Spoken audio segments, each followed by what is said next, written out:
यहाँ आपको अपडेट करेंगे। कराची में नई सब्जी मंडी की सीवरेज लाइन जोरदार धमाके से फट गई है। धमाके से अतराफ में दुकानों और इमारतों के शीशे टूट गए। धमाके की सीसीटीवी फुटेज भी सामने आ गई। मजीद जानते हैं डॉन न्यूज के नुमाइंदे बिलाल खान से। बिलाल, बताइएगा।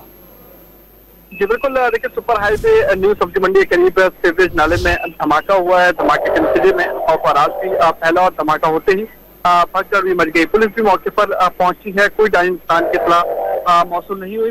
काम की जानिब से कहा गया है कि सीवरेज नाले में धमाका मुमकिन तौर पर गैस भर जाने के बायस हुआ है, जबकि इस तमाम तर वाकये की जो सीसीटीवी है वो भी सामने आ चुकी है। धमाका सब्जी मंडी में वाकई निजी बैंक के नीचे से गुजरने वाले नाले में हुआ। धमाका होते ही नाले पर बना फर्श उखड़ गया और मोटरसाइकिल उड़कर दूर जा गिरी। बैंक के बाहर तैनात सिक्योरिटी गार्ड बाल बाल बचा, जबकि मोटरसाइकिल उड़कर करीब खड़ी गाड़ी की छत पर जा गिरी। धमाका होते ही गर्दो गुबार उड़ता दिखाई दे सकता है, जबकि पुलिस हुकाम की जानिब से कहा गया है कि वाकई में कोई जानी नुकसान की इत्तलात मौसूल नहीं हुई है, जबकि एक गाड़ी को नुकसान पहुंचा है। जी बहुत शुक्रिया मोहम्मद बिलाल खान।